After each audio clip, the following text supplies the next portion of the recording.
Gbogbo ẹ̀yin olólùfẹ́ mi tó ń wò mí nílé lóko lẹ́yìn òdì sí àlàáfíà ni mo bá yín ọ̀dẹ̀ òdùn bí. Gbogbo àwọn olólùfẹ́ Justice for Mohbad. Ọ̀rọ̀ Justice for Mohbad ó ti wá di egbìrìn ọ̀tẹ̀ báyìí o. Bá a ṣe ń pàkan òun nìkan tún ń ró. Kí la wá fẹ́ ṣe sí ọ̀rọ̀ Justice for Mohbad báyìí? Ẹ jọ̀ọ́ gbogbo ibi tó ń wò mí.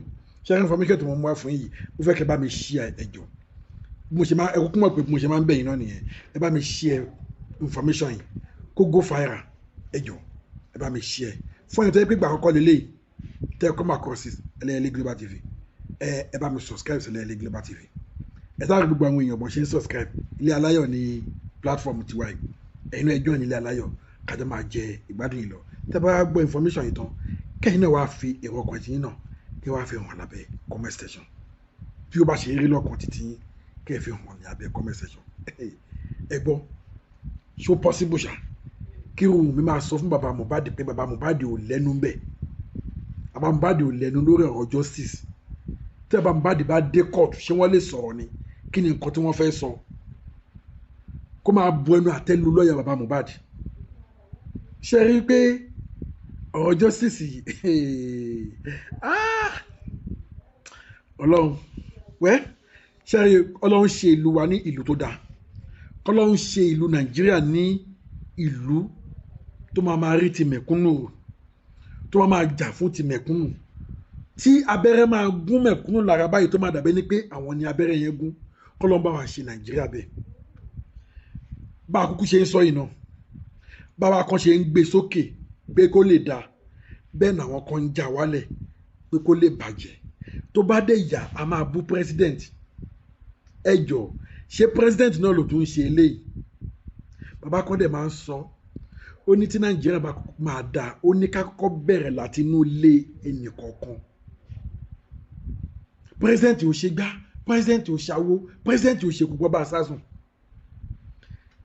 kí president kan sọ epo di £1 ní Nàìjíríà today àwọn tó tún ṣì máa hùwà burúkú àwọn tó máa hùwà bàjẹ́ bọ́lọ́pàá ṣe ń máa àwọn èèyàn tó bẹ́ẹ̀ náà àwọn kan tún ṣì ń hùwà burúkú bẹ́ẹ̀ náà àwọn tó tún ṣì ń ṣe bírẹ́bù àwọn tó tún ṣì ń hùwà tí ò dá ta ni ò mọ̀ pé ká gbẹ̀mí ọmọlàkejì ò dá kò sẹ́ni tí ò mọ̀ bọ̀ tí wọ́n ṣì ń ṣe torí pé wọ́n mọ̀ pé táwọn bá ṣe àwọn lówó àwọn máa mú jẹ wọ́n dẹ̀ ń ṣe wọ́n dẹ̀ mú jẹ náà ẹ wo iye àwọn top people tó ti gbẹ̀mí wọn ní Naija àwọn top people tó ti gbẹ̀mí wọn ní Naija tá ò dẹ̀ rí justice fún wọn díẹ̀ níyì ṣe bá wa yìí náà ni àwa ara wa yìí náà ni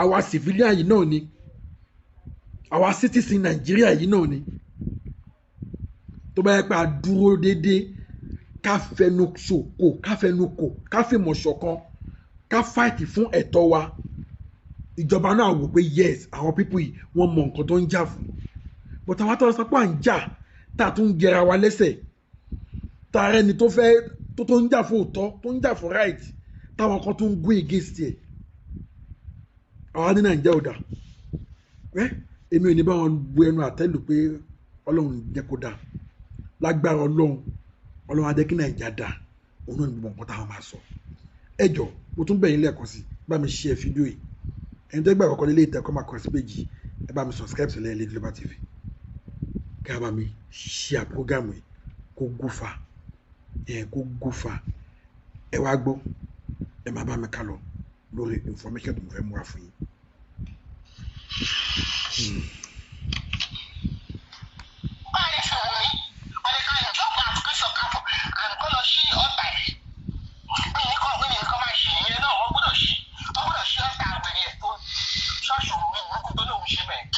Can you imagine?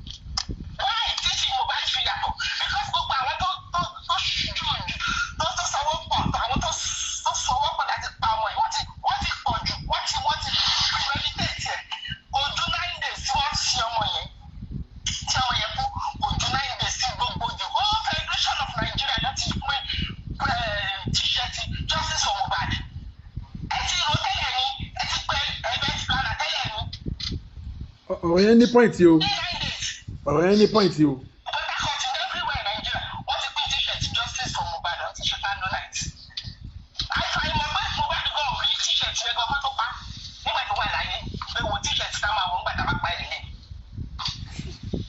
àfàìmọ̀ lóòótọ́.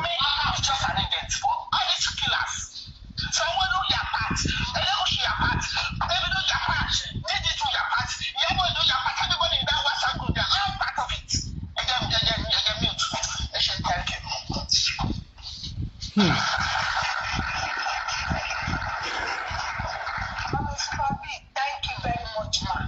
You nailed it. And many people of us know that if not so. Ọ̀rọ̀ wà náà tí wọ́n máa ń sọ. Kò yẹ kó tó báyìí. Ṣùgbọ́n náà bàbá justice yẹ fún Mohbad lágbára náà. Ẹ ṣe kọ́ wa. Daddy Shark, good morning, sir. Daddy Shark. Daddy Shark, good morning, my daddy.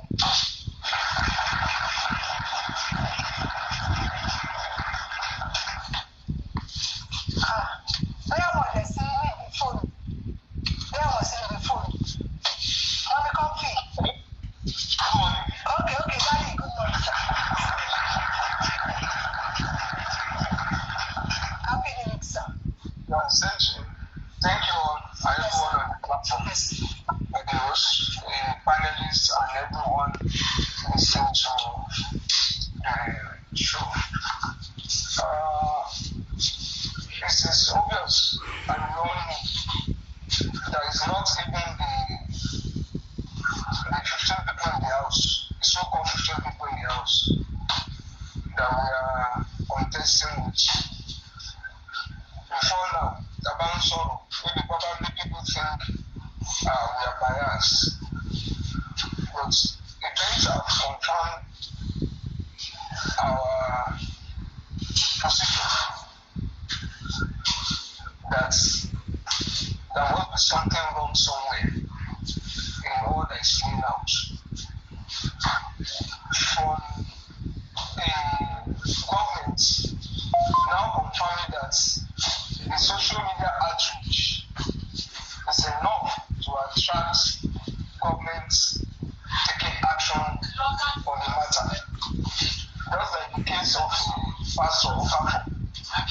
The police said they are doing their investigation because the issue has gained public attention and they have observed widespread outreach online, and that is why they are doing investigation. And if you read the Lagos Police, the information released by Lagos Police Command, you will see that they are giving the impression that it is a very thorough investigation and nobody will be left, no matter how many case, will be given a special treatment. That's the case of rape. Now we are talking about the case of homophoby. We have been good in the course of writing this. The police reminded us of the good action, good steps they took in the case of Mohbad to say that the public, you can remind us that in the case of Mohbad, you know that the police command took it upon itself and did a thorough investigation, and they are going to repeat that investigation on that of Okafor. But Olapagun, they lay emphasis. They can't draw from that experience. They are not bold to make reference to what has happened in the case of Mohbad. And I know that they will never be able to make reference to that case because the Lagos Command did not do well in the case of Mohbad. That is on that. Then it's also confirmed that the boldness of the suspects, they can all see where it's coming from. And those sort of you can all see it. So rather than we looking at our mistakes, fighting ourselves, we know that we have a bigger masquerade to outshine. And it's better we put our house in order and focus on challenging those who took oath of office to protect us to do better than they are doing. On Baba coming out, anyone who has been monitoring Baba's step recently, from Baba's mouth, I'm not talking about from outside now.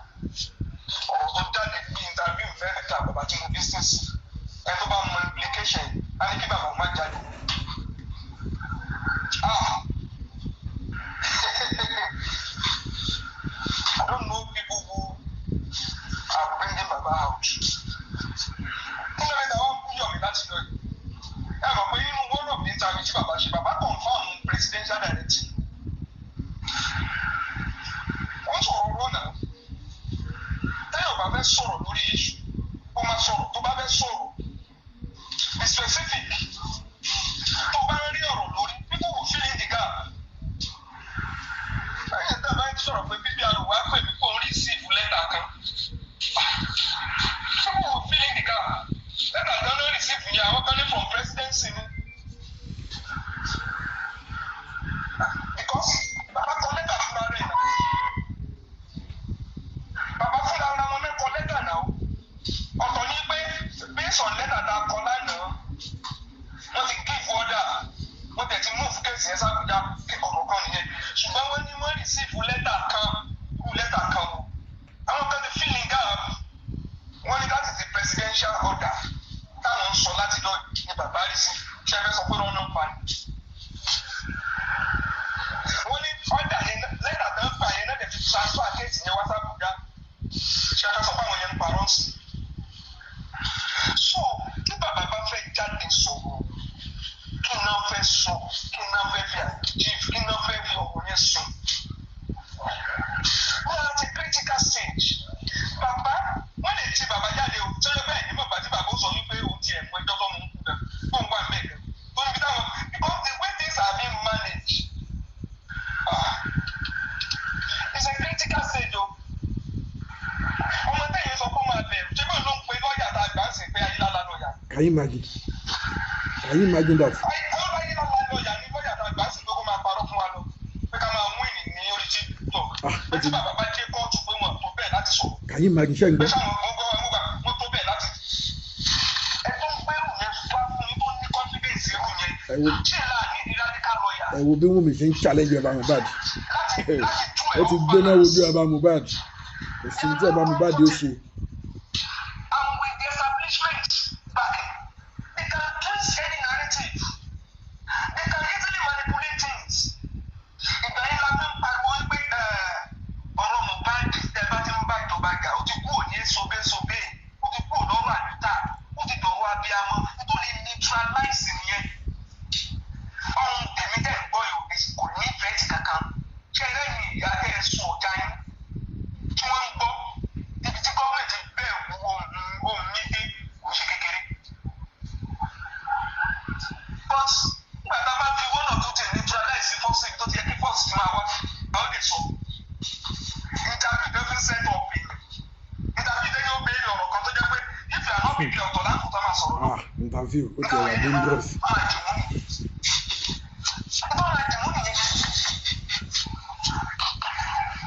So tó bá máa jáde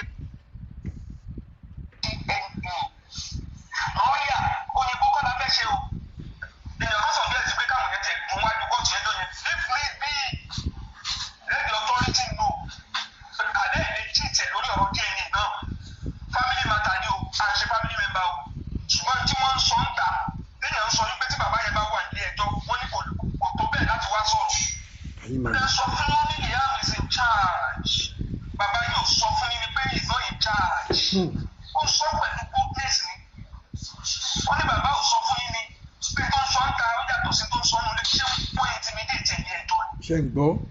ṣáwọn adájọ́ ò dàrú Ṣé ń wọn gbọ́? báwọn ni. ó ní múùtù bí yẹn ṣe máa rí múùtù èèyàn ń ta téèyàn mọ̀ wípé wàhálà ẹ̀ máa ní irú sán lórí ọmọ tó ń ṣe ọ̀rọ̀ òyìnbó kọ́ o ọ̀rọ̀ medicine after date kọ́ o ọ̀rọ̀ wá sọ òyìnbó pé this is that way ó ní bádájọ́ kan tó wà lẹ́jọ́ wò pé ọ̀rọ̀ kẹ́sì kọ́márò bí ṣe nìkan ìwé mo fẹ́ kẹ́sì. But when they are not comfortable tí welfare officer lè máa béèrè nínú gbogbo ọ̀rọ̀ tó ń lọ lórí social media ọ̀káfọ̀ wọ́n lọ ọ̀rọ̀ tá à ń sọ làwọn fẹ́ gbé ọ̀káfọ̀ gbogbo máa bọ̀ ọ̀rọ̀ táwọn wá ń sọ lórí DNA kò wá ní ilé ẹjọ́ welfare officer wá ní confidence àti pé bàbá pé mú family member yín wá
fact okun ọ̀run ti ṣẹ́gun àfìgbà tí ń ka rìpọ́ọ̀tù. Ìgbà yẹn lọ́ba tó ní bàbá tí ó ní kò gbọdọ̀ ní relationship pẹ̀lú pathologist. Látọ̀ ní kò lọ bẹ́ẹ̀ lọ pathologist nígbà tí wọ́n ti bẹ́ẹ̀ sọ́ọ̀tù wa. Pẹ́pẹ́ ìwé ni pathologist ti ṣe. Nígbà tí gbá ti sọnù, tẹ̀wá ni wọ́n máa wá mi tó wà lára gbá. I hate anybody, I dislike anybody. Gbogbo ẹ̀yin dẹ̀ wá bẹ́ẹ̀ ní àdúrà náà la máa tó fi ràn yín lọ́wọ́ ọ̀nà nkùnrin ọ̀tí tá à ń sọ mẹ́sẹ̀jì wa la kà ní kẹ́ bá wa gbé yẹ̀wò ká má gbé wa léèké. Ṣé ẹni báyìí máa sọ gbogbo ìgbà ni a ti mú ọmọ yẹn mọ́kànnà àti mú mọ́kànnà ìmẹ́sì ti dẹ́gbẹ́ máa gbọ́ bàyà lọ́dà sóòlù ló máa tó yọ jáde. Ọlọ́run ayé ká gbé ẹ̀sìn àlọ́. Thank you, ẹ ṣé bọ̀. Thank you very much, my daddy. Ọ̀rọ̀ bàbá yìí kà sọ yìí o.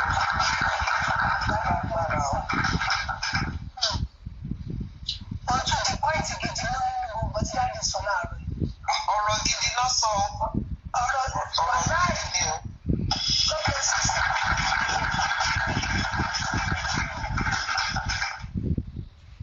Ọlọ́run á fún wa ṣe, á fún bàbá ṣe. Agbára Ọlọ́run á ràn wọ́n lọ́wọ́. Mọ́mí kan fẹ́ kárọ̀ mà.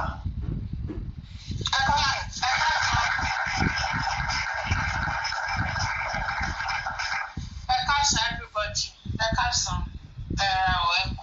all the panelists and the commenters and the host, Mr. Ishaq, everybody. Sherry gbogbo ọ̀rọ̀ yẹn gẹ́gẹ́ bí Mr. Ishaq ṣe sọ. Ẹ jọ̀ọ́ mo fẹ́ bèrè ṣé bàbá Mohbad ṣé wọ́n tún ṣe interview ní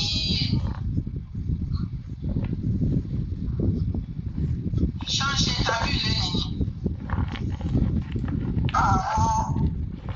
Ọ̀rẹ́ àgbẹ̀ ìtọ́ ti ṣe gbogbo ìtọ́ ti jáde sọ lẹ́nu ọjọ́ mẹ́ta yìí. Òun ni Dàbí Ṣáàkì sọ̀rọ̀ ní pẹ̀pẹ́ níta ẹ̀ tó bá máa bọ́ tàbá sọ̀rọ̀ ní pé jẹ́ kí ọ̀rọ̀ wọn máa dúró lórí àwọn fáàtì tó ti sọ láti ilẹ̀. Ta ló manage wọn láti àsìn tó ń tra àti kí ló ti máa ń pè yẹn náà tó manage wọn láti tó bá fẹ́ jáde láti sọ̀rọ̀. Ṣé ó ju àwọn tó manage wọn yìí tó jẹ́ pé mo ń gbọ́ tí ò kan voice ìyá kí lorúkọ ẹ̀ ìyá Grace lánàá níbì kan tí mo ti gbọ́ voice note yẹn bóyá live dẹ̀ ní tán ṣe live wọ́n wá record ẹ̀ síbi kan ṣá tí mo ti ń gbọ́ tí Grace sọ pé don't condemn very dark man. Ìwọ sì lé o lóhùn òun ò jágéré òun ò já síta òun ò bọ́ síta òun ò kúrò ní fálọ̀ ẹ̀.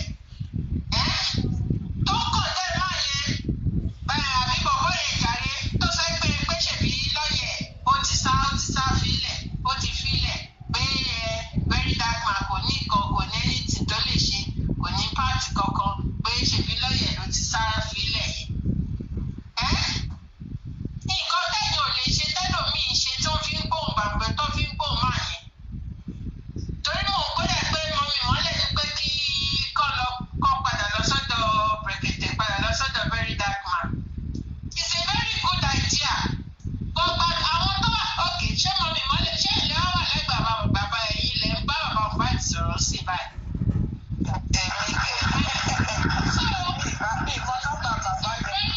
Àwọn tó wà lẹ́gbẹ̀ẹ́ bàbá Mohbad encourage Grace àtàwọn tó kù àtàwọn ìyá tó kù àwọn ìyá Amẹ́ríkà àwọn ìyá tó kù àwọn ìyá dọ̀bálẹ̀ ṣe bẹ́ẹ̀ tó kù nǹkan tẹ́pẹ́. Ó ti ẹbí mi nínú because àwọn méjèèjì ni mò ń gbọ́ lánàá tọ́jọ́ tó bóyá wọ́n jọ wà lórí live ara wọn tó jọ wà lórí panel ara wọn ni. Honestly, and you cannot change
ṣàkóso ni that is my own because tí ọba ní kó máa tún máa sọ̀rọ̀ ó máa dàbí pé bóyá kìíní ni ṣé irú àwọn ìyá yẹn kí náà ṣé tó kó máa sọ̀rọ̀ fúnra rẹ̀ lásán tó máa tún kó bá rẹ̀ fúnra rẹ̀ báyìí á máa sọ̀rọ̀ á rò pé ó ti sọ tán á rò pé ó ti mọ̀ ọ́ sọ ẹnu aláṣẹ alámọ̀ sọ òun ni àṣìwí tí ń jáde á rò pé ó ti mọ̀rọ̀ yẹn sọ dáadáa àjẹ́ndọ̀ dídó máa tún fi kó bá rẹ̀ náà ni ṣé òun ló fẹ́ máa mọjọ́ ìtì bàbá Mohbad ṣé ni most of our people yìí tó tẹ̀lé bàbá Mohbad yìí ìránṣẹ́ ọba ni wọ́n ìránṣẹ́ ọba òun ni wọ́n ìránṣẹ́ wọn ni Grace ṣé kò sí ẹni tó lè sọ fún mi pé Grace ò ṣe látọ̀dọ̀ bá I'm telling you kò sí ẹni tó lè sọ fún mi pé Grace o kò ṣàfihàn Grace ti wá ó kọ̀ jẹ́ mọ́ ó jẹ tí bàbá Mohbad mọ̀ jẹ ó mọ oúnjẹ tí bàbá Mohbad mọ̀ jẹ kí dẹ̀ ló ń jẹ yẹn Bíbélì òun ló gbé wá Bíbélì òun ni Grace gbé wá sọ́dọ̀ bàbá Mohbad tó fi bìlíìfì pé bóyá òun jẹ́yàn Ọlọ́run irọ́ ni o Grace ò ṣèyàn Ọlọ́run o kò ń ṣèyàn Ọlọ́run o ó dẹmọ wá ni o bí Grace ò ṣe ènìyàn Ọlọ́run rárá o olórí burúkú obìnrin ni o Grace ò ṣèyàn gidi o wọ́n rọ wá sọ́dọ̀ bàbá Mohbad ni wọ́n rọ wá ni sọ́dọ̀ bàbá Mohbad ẹ máa wọ ẹfọ́njì tó lórí burúkú ọmọ òṣì ọmọ játijàti yẹn ẹ wọ ẹfọ́njì ẹ̀ lánàá tó sọ wípé bàbá wọn pé kán lọ fi bàbá wọn tó bá ní bọ́ọ̀sì tó bá lè jáde tó bá lè sọ nǹkan tó jẹ́ ẹ̀rí ní court pé òun ti fi Wunmi máa sìn ní òun lòun fi ń jìtì fọ́kọ̀ ọ̀pọ̀ ẹ̀ pé social media ló wà lẹ́nu Wunmi. social media lẹ́nìbọ̀dì wà kẹ́nìbọ̀dì máa sọ̀rọ̀ kó máa sọ̀kan tó pé Lìyá òun ló lẹ́jọ́ òun ló lè kàn òun ló ní kinní kan òun ní the condition ló ní the final say Lìyá ló ní final say Lìyá tó ṣe ẹnu bí ìgbà tó bá sun iṣu sísun tíṣu yẹn tó bù kẹ́ sínú náà ìgbà tíṣu bá bù kẹ́ tó sínú náà ó ní Lìyá ló ní final say ṣé ẹ ti rí nǹkan tá à ń sọ yẹn ṣé ẹ ti rí nǹkan tá à ń sọ bẹ́ẹ̀ yẹn ṣé ẹ ti rí pé kò ń ṣe Wùmí gangan náà tún no protect ṣé ẹ ti rí pé ọmọ òṣì ti confirm ẹ̀ pé Lìyá òun ni gangan ni wọ́n protect ṣé ẹ ti gbọ́ lẹ́nu ẹ̀ bẹ́ẹ̀ yẹn pé Lìyá òun no protect Lìyá no protect kò ń ṣe Wùmí no protect ọ̀rọ̀ Wùmí dàbí ìgbà tó bá ní gbà fún ọmọ ẹ̀ gbàgbé fọ́mọ ẹ̀ gba bisikíìtì fọ́mọ ẹ̀ fọ́mọ yín bisikíìtì ṣé àwọn akẹ́bí tó bá ti já bisikíìtì fọ́mọ yín ó pọ́sibù náà kẹ́yìn náà kẹ́ ṣe kí ni kẹ́ yẹ ẹyọ kan sẹ́nu ṣó ti yẹ yín bẹ́ẹ̀ yẹn Wùmí ní tí ọmọ yẹn ò ní Wùmí lò abẹ́ bó ṣe sọ̀rọ̀ abẹ́ bó ṣe ṣe tó ṣe ó ní kán lọ máa sùn ó ní káwọn olórí burúkú dẹ́yìn ó ní kán lọ máa sùn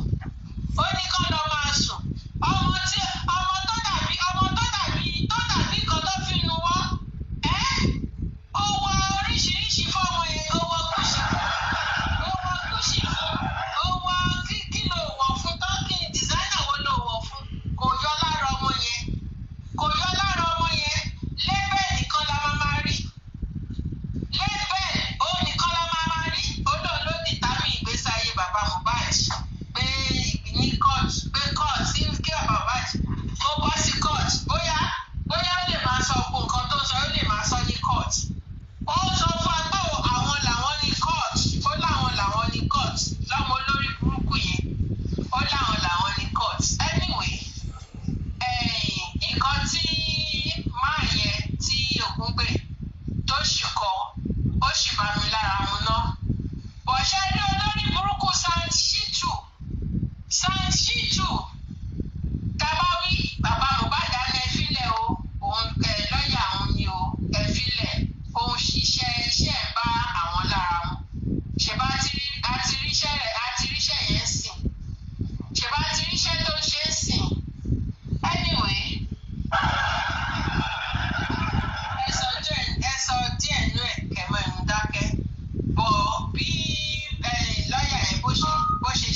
bàbá bó ṣe sì dá wọn lónìí kóòtù yẹn ó sì tẹ̀mí lọ́rùn náà kóòtù ká ṣàmà wò lọ ẹ ṣe gan. Mọ̀mí kan. This is 2026. There is nothing wrong if you have opinion about issues. Including marriage grace. Tabatin sọ̀rọ̀ ẹja address issue. I need that to cause anybody this year. And the point disagree with you. But Mr. Ishaq, ṣé rọrọ̀ tẹ̀ ń sọ mọ́ pé ọ̀rọ̀ bíṣọ̀pù lè sọ ṣó ti yín ọ̀rọ̀ bíṣọ̀pù lè sọ. Ṣé rí ẹni tó bá ń ṣe nǹkan tó bá ṣe nǹkan unconsciously òun lọ̀rọ̀ tẹ̀ ń sọ yẹn tó máa bá wí tó máa bá lọ pẹ̀lú ẹ̀. Bó ṣe rí Rich Grace àlọ́ ń ṣe kinní yẹn consciously ni. Ó mọ̀ ṣe nǹkan tó ṣe ní sẹ́ẹ̀. Àní Mr. Ishaq mi ò ní gbà kan tẹ̀ sọ ẹsẹ́ èmi ò ní welcome rẹ̀ o. Ṣé rí ẹni tó bá pẹ́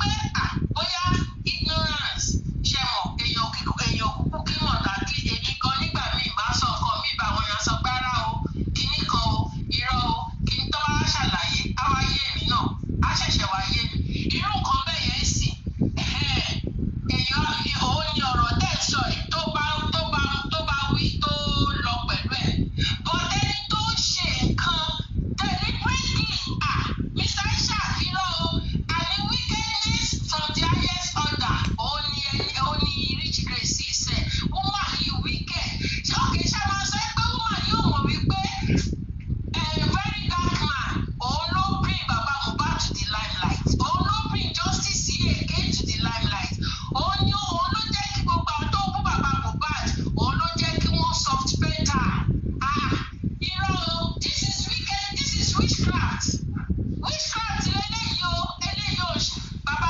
Mr. Ishaq eléyìí ò ṣe bishop kìíní ẹ má lẹ́sẹ̀ lébi kìíní o irọ́ mi ò ní gbà téèyàn bá wicked ẹja mọ̀ pé wicked ẹ̀jẹ̀já alex èmi máa sọ fún o ó wicked.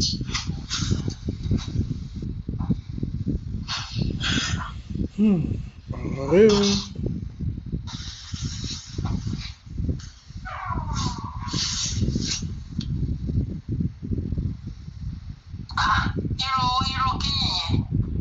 Irú kí nìyẹn?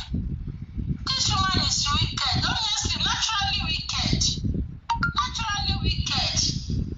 Tí o bá ṣe mistake, àwọn ọba ẹni yìí kò mọ̀ ní tó bá mọ̀ kò ní sọ̀rọ̀ bẹ́ẹ̀ yẹn. Ó wicked ni o.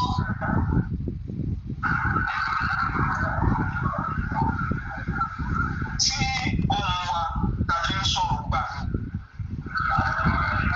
tí ò bá tábàlí pé kò ní àjíìfù nǹkan tá a fẹ́ ẹ̀jẹ̀ sọ̀rọ̀ ṣe rí first ten náà ni àwọn situation kan wà tí first man ń work àwọn situation kan wà tí ẹ pé èèyàn ń ṣiṣọ́ lójú rọ̀ ìtọ́lẹ̀ fi ń ṣiṣọ́ lójú rọ̀ ju kéèyàn explain kéèyàn dẹ̀jẹ̀ káwọn ẹ̀rọ rí logic in whatever we are saying. Ìgbà tó ń sọ̀rọ̀ contribution BDM and it's a poison strategy being used so that BDM will go far away from Baba, a man that we have seen his full contribution. Tí ẹ bá farabalẹ̀ gbọ́ explanation.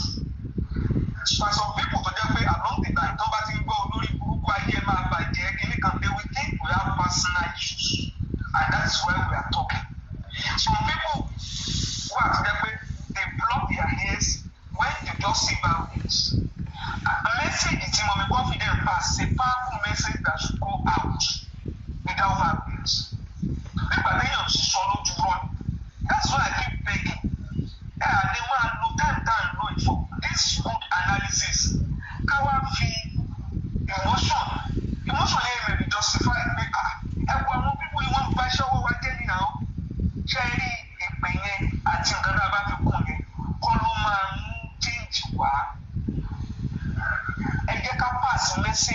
Kademo, that message goes to the right caucus. Only achieve in Qatar, we achieve in 2026. We achieve in 2025. Oh my God, 2026. Approach you are from even among 15 people in the house. Should not be the last year approach. And yet, they also for you pay all the language you go. You know, we are many, but the only lawyer in Imagine. Hello, to Marilala. So by the February 2nd, how many of them saw? From then you won you. I want him so good to engage. And then for duty.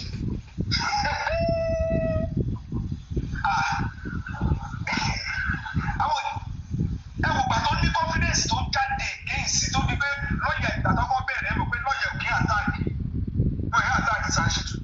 If I don't deliver one to decide one. And you know, if I don't, the issue of rich place is very important, please. There is nothing exactly by the issue sorrow to a property. There is nothing important that the issue is so important in relation to the rich place. I asked a question one day to clarify. I want to know that Baba. To clarify don't dash out. People will easily know. But I tell you, ban son tau. One so no Baba no chingwa. No to Baba tija. As long as they allow that connection for people to fill in the gap that whatever Mama Rich is saying is from Baba, they carry the body. They will continue to carry the body. Who said that she say, "Ti Mama Rich is so Baba no so." No to àwọn kan. Àwọn dadi máa rò wípé tún ṣe pé ní kan fẹ́ wá bá ṣe dé. But not àwọn kan Baba no so. It's not meant for those managing Baba now to say whatever this person is saying is just like your own. It's an opinion. Forget about the closeness of anyone to Baba. So bẹ́ẹ̀ ká máa ṣe pé dọ̀la, she will still come out tomorrow and do what she has to do. Ṣé bàbá ìjáṣẹ́ àwọn kan? Tán ni ẹ má dá yẹn ló afọ́nu ni. Ẹ̀kíní kankan wá ló fa àwọn tí wọ́n ń sọ ókún lè. Ìkan tí ẹ̀ sọ ń pọ̀ mọ́ kan tó ti wà níbì kan táwọn lọ gbé bọ̀ Canada. Ẹ bá mọ implication àwọn ọ̀rọ̀ yẹn. Wọ́n máa wo bàbá kóòtù sí pé ṣé bí ẹ tó close rẹ̀ náà ló sọ wọ́n rẹ̀ kí wọ́n lò ń kà ń wá kóòtù nígbà tó ti ní mi Canada tó fẹ́ lọ gbé wá. Against Baba, but we don't know. Well, who can't against Baba? Knowing keep Baba them, kind of a baby. Berekete no mo Baba lọ sọ́dọ̀ ọlọ́pàá náà. Berekete ló yẹ kó wá kílíà tó ṣẹlẹ̀ lọ́dọ̀ ọlọ́pàá. Nígbà tó ọlọ́pàá ò tí ì fún wọn ní feedback position ibi tí kéèsì wà. Ò tí ì fún wọn náà. Àwọn Berekete to finish it and come and brief the public. But if Baba ti rí fact lọ́wọ́ àwọn náà lè sọ àwọn náà ní case. But allow people to fill in the gap.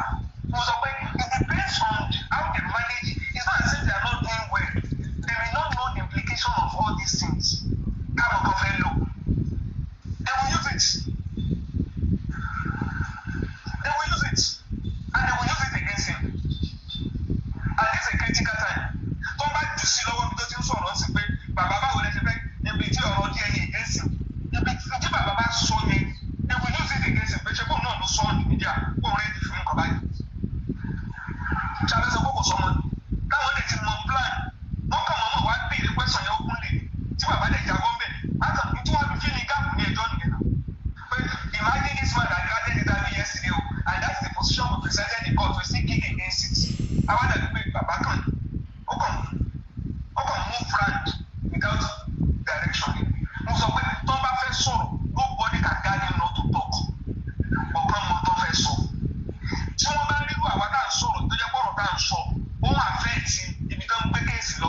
Bàbá has a right to come out and say, Mr. Ishaq, o lè lo gbóhùn analysis o. Nítorí sọ yẹn kò rí bẹ́ẹ̀ o. Omi anything now. Omi anything. Tí mo ní ní bá sọ̀rọ̀ tí bàbá ní pé ọ̀rọ̀ tó ń sọ yìí ó ń kó bá mi. Bàbá kan come out and say, ọ̀rọ̀ yìí ò rí bẹ́ẹ̀ ni ẹ ṣe sọ yẹn o. Èmi ò sọ that's not from me o. Because a lot of people don't believe wọ́n jọ ń lo lọ́ọ̀yà, wọ́n jọ ń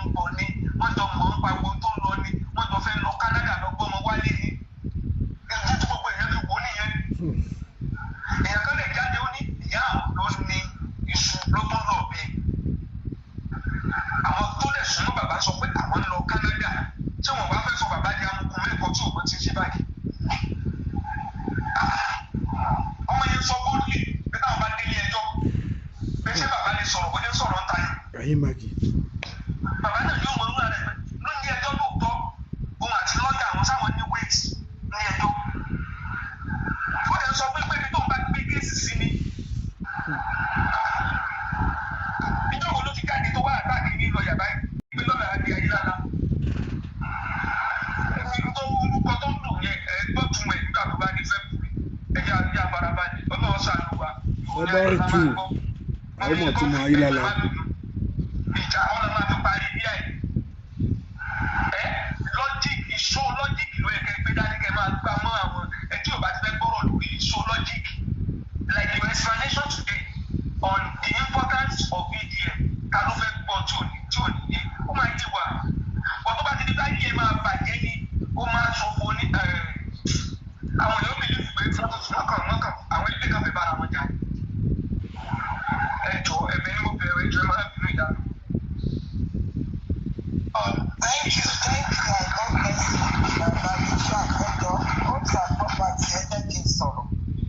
I want to join Daddy Shark in Benjamin.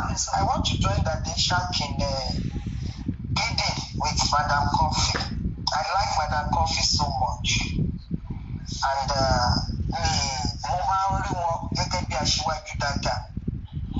Ọdún ìyọdún ayọ̀ ni ó jẹ́ fún wa mà. Ẹ jọ̀ọ́ mà. Like Mr. Ishak advised, you have so many ways that you can analyze these people. Nobody is perfect. Gbogbo wa wá sórí bíbá ẹni àwọn bàbá yẹn rí.